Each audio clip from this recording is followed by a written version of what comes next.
कि हिंदू धर्म में माँ के साथ सेक्स, मौसी के साथ सेक्स, बहन के साथ सेक्स, बहू के साथ सेक्स, बेटी के साथ सेक्स, भाभी के साथ सेक्स और भाभी।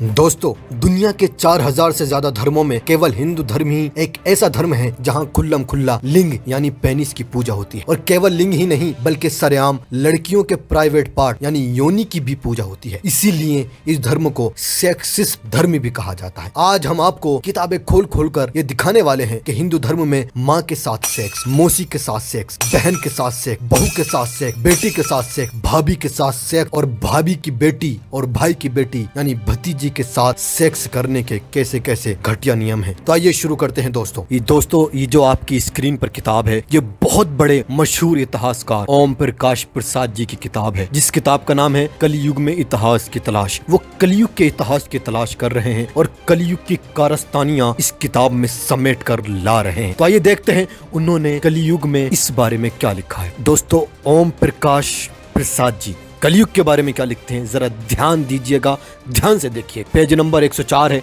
आप देखिए क्या लिखा है। दोस्तों, मैं जो आपको दिखाने वाला हूं आपके रोंगटे खड़े कर देगा। आप यकीनन इंसानियत पर अफसोस करेंगे, अपने आप पर शर्माएंगे कि किस तरीके से बहू, बेटी, बहन, भाभी, भतीजी सबका बलात्कार लिखा है। किस तरीके से ब्राह्मणवादी ये निजाम, ब्राह्मणवादी ये सिस्टम, ये हिंदू धर्मों का ये सिस्टम किस तरीके से अपनी बहन बेटियों के साथ खुले खुले सेक्स क्या करता था। तो ये इतिहासकार क्या लिखते हैं जरा ध्यान दीजिएगा कि देव वृत्ति, ब्राह्मण वृत्ति अथवा गुरुकुल वृत्ति समाप्त हो चुकी थी। कई लोग कन्यागामी, कई लोग यहाँ से देखिएगा, कई लोग कन्यागामी यानी अपनी ही बेटी से सेक्स किया करते थे। गामी होता है सेक्स करना, कन्या अपनी बेटी। कई लोग कन्यागामी थे यानी अपनी ही बेटी से सेक्स करते थे। कई लोग शुरुगामी यानी अपनी सास से सेक्स करते थे। कई लोग वधुगामी यानी अपनी ही बहू से सेक्स क्या करते थे। और सर्वगामी थे और किसी से भी सेक्स कर लिया करते थे जो भी मिलता था। आगे देखिएगा क्या लिखते हैं, वे भागीनागामी, भागीना कहते हैं बहन को, यानी अपनी ही बहन से सेक्स कर लिया करते थे। ये मैं नहीं कह रहा हूँ, ये ब्राह्मण इतिहासकार हैं और वो खुद लिख रहे हैं। आगे लिखते हैं सौतेली माँ के साथ गमन करने वाले अपनी सौतेली माओं से भी सेक्स किया करते थे। और कोई भाई की स्त्री के साथ गमन करने वाले होते थे, अपनी भाई की स्त्री यानी अपनी भाभी से भी सेक्स कर लिया करते थे। घर घर में लोग अगम्य स्त्री के साथ गमन करते थे। हर घर में लोग इसी तरह का सेक्स किया करते थे। केवल माता को छोड़कर, अपनी सगी माँ को छोड़कर सभी स्त्रियों के साथ लोग विहार करते थे।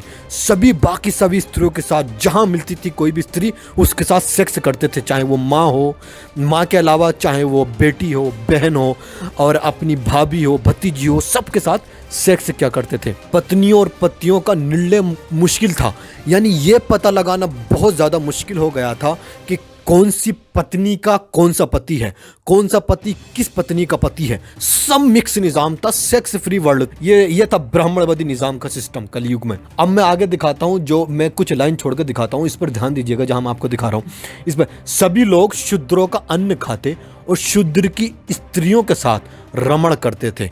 वो जो शूद्र भाई भी अपनी बात उठाते हैं, दलित भाई भी अपनी बात उठाते हैं। ये इतिहासकार साफ साफ लिख रहा है कि उस युग में सभी लोग शूद्रों ही का अन्न खाते थे और उन्हीं की ही स्त्रियों के साथ सेक्स करते थे। और सेक्स भी मैसिव सेक्स करते थे, उनकी स्त्रियों को पकड़ते थे और उनके साथ सेक्स क्या करते थे। ये ब्राह्मण इतिहासकार लिख रहा है। लेकिन आपने दोस्तों ध्यान दिया होगा, ये इतिहासकार ये बोल रहा है, साफ साफ इस बात को एक्सेप्ट कर रहा है कि ये कलयुग था और ये बातें गलत थी, ये धर्म का काम नहीं था। तो आइए जरा इस बात पर सोचें, जब किसी धर्म में किसी तरह का कोई अपराध, कोई क्राइम होता है, अधर्मिक बातें होती हैं, तो उसके खिलाफ नियम बनाए जाते हैं। उन्हीं नियमों को हिंदू धर्म में स्मृतियां कहा जाता है। तो आइए हम देखते हैं इन स्मृतियों में किस तरह के नियम बनाए गए हैं इस तरह के अपराध करने वालों को। हम आपके सामने पराशर स्मृति खोलते हैं जिसमें बेटी, बहू, बहन, माँ सबके साथ सेक्स करने के नियम और उसका क्या पनिशमेंट है वो लिखा है, हम आपको दिखा रहे हैं। दोस्तों, ये आपके सामने पराशर स्मृति आपकी स्क्रीन पर मौजूद है और इसके व्याख्याकार को भी आप देख ले सकते हैं।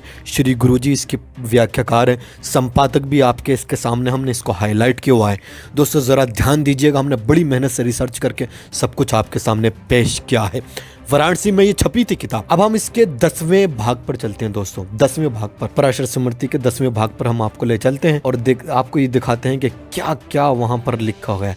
ये आपके सामने आपकी स्क्रीन पर 10वां भाग है। आप 10वां भाग का 13वां श्लोक और 14वां श्लोक है, जिसको हमने आपके सामने हाईलाइट किया है। इस 14वें श्लोक का अर्थ देखिए और 13वें श्लोक का अर्थ देखिए। यहाँ से शुरू करते हैं। पिता की स्त्रियों में, यानी अपने ही पिता की जो स्त्रियां हैं, यानी आपकी माता के अलावा उनकी और जो दूसरी बीवियां हैं, आपकी माता की जो सौतने हैं, उनके साथ अगर आप सेक्स करते हैं, अथवा माता की सखी में, यानी अपनी माता ही की सहेली, उनकी फ्रेंड आपके घर पे आती है, आपने सेक्स कर दिया, सेक्स करते हैं। भाई की कन्या में, अपने ही सगे भाई की बेटी के साथ सेक्स करते हैं। गुरु की पत्नी में, अपने ही गुरु की पत्नी के साथ, अपने ही टीचर उस्ताद की पत्नी के साथ सेक्स करते हैं। पुत्री की वधू में, अगर कोई बाप अपने ही पुत्री की बीवी यानी बहू के साथ सेक्स करता है।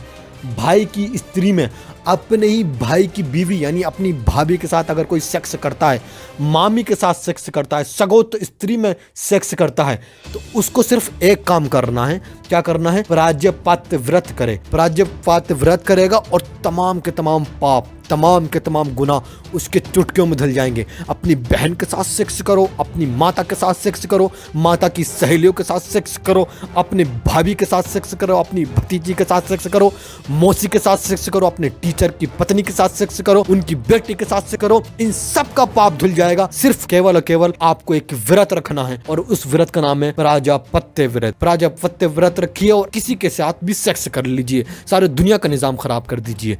यह है दोस्तों ब्राह्मणवादी कानून। यह है दोस्तों हिंदू धर्म का नंगापन, सेक्सिस्ट धर्म, इसलिए इस धर्म को कहा जाता है। अगर आपको हमारी वीडियो पसंद आई है, हमारी रिसर्च आपको अच्छी लगी है, तो हम आपसे कहते हैं प्लीज इसको लाइक करें, शेयर करें, कमेंट करें, अपने दोस्तों तक इसको पहुंचाएं और अपने कलीग्स और साथियों तक हमारी इस वीडियो को शेयर करें, ताकि ज्यादा से ज्यादा हमारे सब्सक्राइब, लाइक हो और हम इससे भी अच्छी अट्रैक्टिव वे में आप तक नई नई रिसर्च पहुंचाते रहें। धन्यवाद।